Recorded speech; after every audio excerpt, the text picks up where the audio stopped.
Bienvenue dans Éducation voyageuse, un podcast où l'on explore les réflexions et les questions qui marquent le parcours des professeurs de français langue étrangère et des ingénieurs pédagogiques.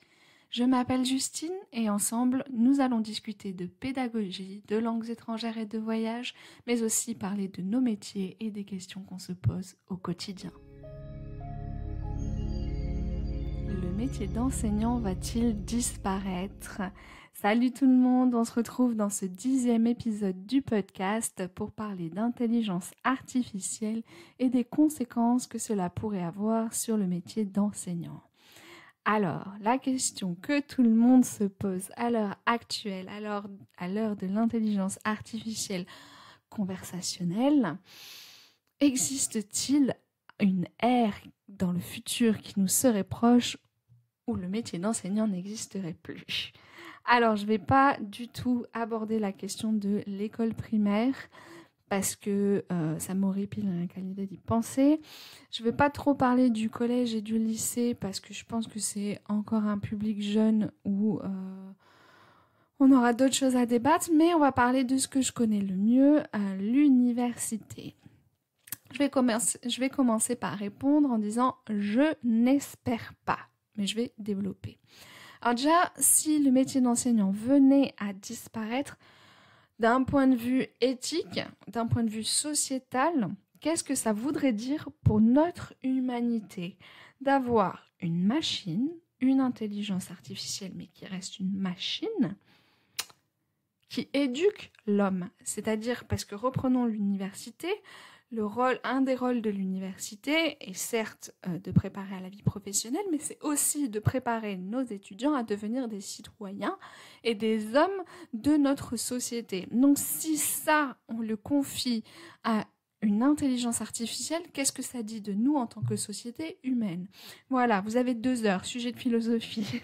Non, sans rire, je trouverais ça assez triste qu'on délègue complètement ce rôle-là à une intelligence artificielle. Maintenant, ce qui est sûr et ce qui va sûrement arriver, et qui est déjà en train d'arriver, c'est que surtout à l'université, le rôle d'enseignant va changer.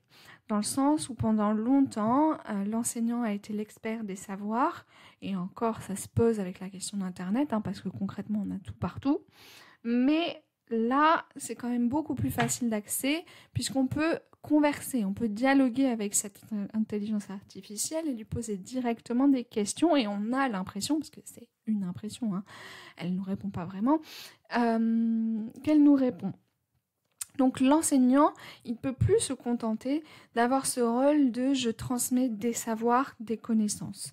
Parce que ça, la machine, l'intelligence artificielle, elle a tout le savoir du monde, elle est capable de le synthétiser en temps réel en face de nous pour nous en faire un résumé, pour nous exposer en détail. Voilà, si on prend le ChatGPT, il n'est pas encore tout à fait OK avec la recherche, mais il y a d'autres intelligences artificielles qui sont beaucoup plus douées pour faire ça. Et je pense qu'on en est qu'au balbutiement aussi de ce qu'on connaît en tant que grand public. Donc pour revenir à nos patates, le rôle de l'enseignant, à l'université en tout cas, et sûrement dans le secondaire aussi, va changer. C'est-à-dire que l'enseignant, il va devenir un guide, un accompagnateur, un médiateur. Alors un guide, un accompagnateur, dans le sens où il va aider les apprenants à développer des stratégies d'apprentissage, à utiliser aussi les outils comme l'intelligence artificielle, à les aider à devenir ce qu'ils veulent devenir dans leurs projets, même dans leurs compétences, dans le développement de leurs compétences. Un médiateur dans le sens où il va faire la médiation avec le savoir qui est à disposition et qui va venir aussi avoir un rôle de développer certaines compétences et de développer surtout un esprit critique, un esprit réflexif. Et donc, on va du coup mettre l'accent sur de nouvelles compétences. Et j'espère que l'arrivée de l'intelligence artificielle, ce sera aussi le bon moment de se poser la question, ok, quel citoyen de demain on veut faire et du coup, quel rôle l'enseignant peut-il jouer dans cette mission-là ? Donc enseigner, ça ne sera plus transmettre des savoirs. Enseigner, ça sera accompagner l'étudiant à être un citoyen pour demain. Et ça, la machine ne peut pas le faire. Alors certes, elle peut écrire pour vous, elle peut rédiger pour vous, elle peut faire de la recherche pour vous. Mais est-ce qu'on veut vraiment des étudiants qui ne savent plus écrire, qui ne savent plus rédiger, qui ne savent pas faire un mémoire, qui ne savent pas savoir si une source est fiable ou non, qui ne savent pas mesurer, qui ne savent pas se positionner, qui ne savent pas faire preuve de créativité, d'adaptabilité, et qui du coup ne sont pas agiles, entre guillemets, parce que c'est un terme à la mode. Mais voilà, quel type de citoyen on veut, quel type d'étudiant on amène à être à la sortie de l'université, et comment est-ce qu'on se positionne dans tout ça. En fait, si on prend l'intelligence artificielle en disant c'est un outil qui peut tout faire et donc thank you, you are everything we needed, ça fonctionnera pas en effet, puisqu'on va se retrouver avec certains étudiants qui ne sauront même plus écrire, qui ne sauront même plus composer de documents longs type des mémoires ou quoi, et on va se retrouver avec d'autres qui continueront à faire ça, et ça dépendra en fait de l'endroit où ils ont fait leurs études. Donc on va avoir une espèce de double vitesse dans la société, et c'est pas forcément ce qu'on veut. Donc il va y avoir des enjeux, ça clairement, sur comment est-ce qu'on place l'intelligence artificielle, qu'est-ce qu'on veut, qu'est-ce qu'on garde dédié à l'humain, quelles compétences on veut développer, comment est-ce qu'on se positionne sur les savoirs, les savoir-être et les savoir-faire de demain, bien entendu. Et donc, l'enseignant, ce n'est plus seulement un transmetteur de savoir, mais ça fait longtemps que ça ne l'est plus. C'est un guide, un accompagnateur, et c'est quelqu'un investi du coup d'une mission sociétale, on va dire. Mais c'est aussi quelqu'un qui aide à apprendre, dans le sens où c'est quelqu'un qui inspire, qui nie une relation unique et qui peut avoir un impact sur les gens. Ce que n'aura jamais la machine, enfin on dit la machine, mais bon, bref, l'intelligence artificielle. C'est-à-dire que ce prof qui vous inspire, qui vous sert de modèle, avec qui vous créez une relation de confiance, que vous savez qui peut vous aider, qui peut vous appuyer, qui ouvre quelque part le champ des possibles aux autres humains, eh bien si on confie le rôle d'enseignant à une intelligence artificielle, tout ça disparaît. Et en fait, quand on pose la question, et certains, même par effet un peu waouh, de l'intelligence artificielle se positionne complètement pour, et je trouve que le débat manque parfois de profondeur, eh bien, on réfléchit pas à l'importance, à l'impact de la relation humain-humain dans l'apprentissage. Voilà, les outils, c'est hyper important, et aujourd'hui, c'est une révolution en termes de vitesse, en termes d'accessibilité, en termes de progression numérique, ça clairement, voilà.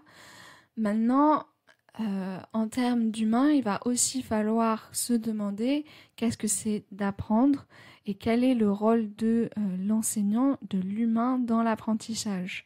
Et parfois, pour moi, en plus en français langue étrangère où on est confronté à un partage de langue, partage de culture qui est encore plus un partage humain que d'autres disciplines, eh bien là, on peut réellement se poser la question de savoir si une intelligence artificielle pourrait le remplacer.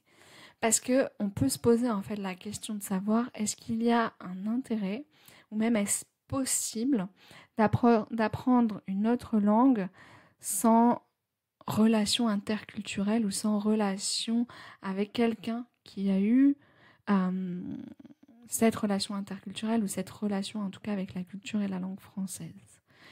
Moi, je pense, personnellement, je vais me mouiller un petit peu, je pense que non, et je milite pour un enseignement qui reste humain, avec certaines valeurs humaines, mais bien entendu, l'intelligence artificielle a toute sa place aussi dans ça, mais avec une maîtrise et une utilisation raisonnée, surtout éclairée quant à l'utilisation, les objectifs pour lesquels on utilise ces nouvelles technologies, on va dire, pour parler largement.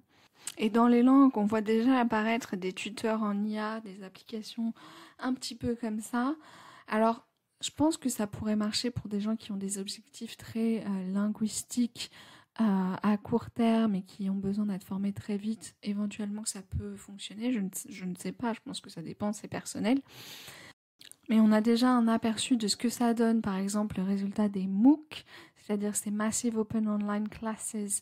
Donc c'est des contenus, c'est des cours qui sont accessibles à tout le monde gratuitement, qui sont ouverts et qu'on voit en fait parce qu'il n'y a aucune animation pédagogique, c'est-à-dire qu'il n'y a pas de tuteur, il n'y a pas d'enseignant, il n'y a personne qui répond et on voit que le taux de completion, donc de complétude, est de 10%. Les gens abandonnent.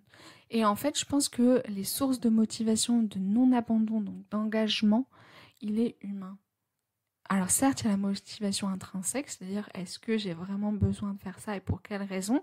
Les motivations vont jouer, bien entendu, mais je pense que si on laisse la personne seule face à la machine, encore plus en langue et culture, eh ben, on risque d'avoir des résultats catastrophiques. Voilà, je ne sais pas ce que vous en pensez, le débat est ouvert, hein, c'est un avis à un moment T, peut-être que mon avis changera, peut-être qu'on vivra autre chose qui fera que ce que je dis est absolument obsolète, et puis je n'ai pas la science infuse, mais en tout cas, je vous fais part de mes réflexions sur le sujet, et je voudrais savoir ce que vous en pensez. Je vous dis merci, et à très vite.